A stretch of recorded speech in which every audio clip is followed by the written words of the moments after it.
Let's check on everything that Samsung Galaxy A27 5G does come with. We're going to start at the bottom of the case. It's a simple cardboard and we'll need to open it using a knife, or you can try to scrape the protective sticker out. In this case, I'm just gonna cut it.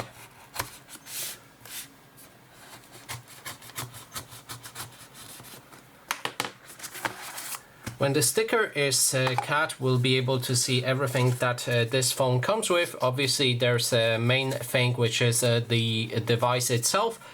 Then we'll get a cardboard. And inside of this cardboard, let me see if I can open it sideways. Nope, let's open it top like so. And we'll get a charging cable that is double times USB-C. And the instructions, and obviously the SIM ejection tool. So that is everything that this device comes with, and that is everything for this video. Thanks so much for watching.